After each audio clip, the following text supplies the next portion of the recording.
हाँ जी, welcome back to Harish LLB classes. आपका बहुत बहुत स्वागत है हमारे इस चैनल पे। तो आज हम करेंगे असेंशियल्स ऑफ वैलिड मैरिज या फिर essential conditions of a valid marriage. ठीक है, तो उसके लिए हमें क्या क्या चाहिए, मैरिज के लिए क्या क्या ज़रूरी चीज़ें हैं। सबसे पहले तो मोनोगैमी, और ये आपका सेक्शन 5 में दिया हुआ है, conditions of a valid marriage, conditions of marriage. सबसे पहले तो हमें चाहिए मोनोगैमी। ठीक है, कोई भी जो भी मेल फीमेल गर्ल या बॉय है उनका कोई भी स्पाउस लिविंग नहीं होना चाहिए पहले से ही, वो अकेला सिंगल पर्सन होना चाहिए। ठीक है, फर्स्ट कंडीशन इज दिस।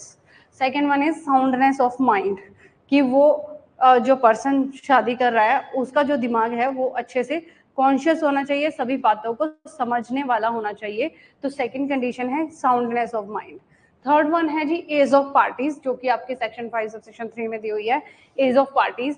तो दोनों की age according to law girl की 18 ईयर्स एंड बॉय की 21 ईयर्स कंप्लीट होनी चाहिए, तभी वो मैरिज के लिए कैपेबल होंगे। ठीक है, फोर्थ है जी बियॉन्ड प्रोहिबिटेड डिग्री।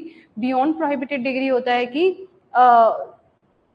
एक रिलेशंस लॉ ने दिए हुए हैं कि आपने यहाँ शादी नहीं करानी। ठीक है, तो वो जैसे फर्स्ट कजन्स हैं, फादर की जो मदर हैं उनके साथ, फादर के जो फादर हैं उनके साथ, मतलब कुछ रिस्ट्रिक्शन लगा रखी हैं। वो रिलेशंस बहुत लंबा कॉन्सेप्ट है, ये आपको जुडिशरी के पॉइंट ऑफ व्यू से सही रहेगा। एलएलबी में इतना ही ठीक है, beyond prohibited degree section 5 section 4 में आपको दिया हुआ है कि कुछ रिलेशंस हैं जहां आप शादी नहीं कर सकते, तो वो रिस्ट्रिक्शन लगा रखी है लॉ ने। फिर है बियॉन्ड स्पिंडा रिलेशनशिप। स्पिंडा एक कंसेप्ट है जो हम कहेंगे कि मदर वाली साइड से अगर हम लेते हैं तो 3 जनरेशन तक हमने काउंट करना है, वहां तक शादी नहीं करा सकते। फादर वाली साइड से हमें 5 जनरेशन लेनी है, वहां तक हमें शादी उनके साथ नहीं करा सकते। 5 मीन्स ऊपर की तरफ। ठीक है, जैसे फादर, उनके फादर यानी कि हमारे ग्रैंडफादर, फिर उनके ग्रेट ग्रैंडफादर, ठीक है, वहां तक हम शादी नहीं करा सकते हैं। तो ये स्पिंडा रिलेशनशिप में आपको रिस्ट्रिक्शन लगा रखी है लॉ ने। ठीक है, तो ये तो मेन कंडीशंस हैं, ये तो मेन जो रिक्वायरमेंट्स हैं वो हैं। नेक्स्ट है जी आपकी और अदर जो कंडीशंस हैं वो आपकी हैं। फर्स्ट है जी फिजिकल कैपेसिटी, कि दोनों पार्टीज की फिजिकल कैपेसिटी होनी चाहिए मैरिज करने के लिए।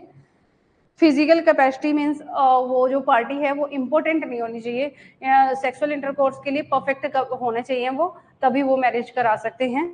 ये इम्पोर्टेंसी दो तरह की होती है, फिजिकल के impotency and mental impotency.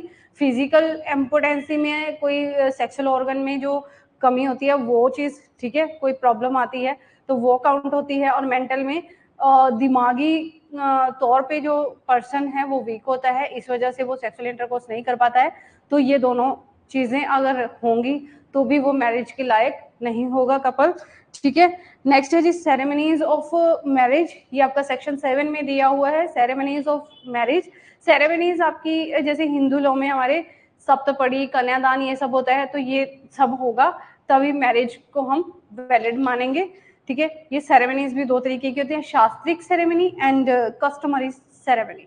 शास्त्रिक ceremony जो हमारी शास्त्रों में दी हुई है, जिसमें कि आपके कन्यादान, पाणी ग्रहण, विवाह होमा एंड सप्तपदी, ये सब चीजें आती हैं, वो शास्त्रिक सेरेमनी है। एंड कस्टमरी जो आपकी फैमिली में प्रिवेल कर रही हैं वो सेरेमनीज हैं।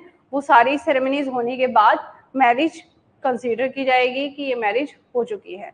तो ये थे आपके असेंशियल्स ऑफ मैरिज या असेंशियल कंडीशंस ऑफ मैरिज। ठीक है, सेक्शन 5 में दी हुई हैं। सबसेक्शन 1, सबसेक्शन 2, सबसेक्शन 1 में आपका मोनोगैमी है, सबसेक्शन 2 में साउंडनेस ऑफ माइंड है, सबसेक्शन 3 में एज ऑफ पार्टीज है, सबसेक्शन 4 में बियॉन्ड प्रोहिबिटेड डिग्री है एंड सबसेक्शन 5 में बियॉन्ड स्पिंडा रिलेशनशिप है। तो आई होप ये आपको कंसेप्ट क्लियर हो गया होगा।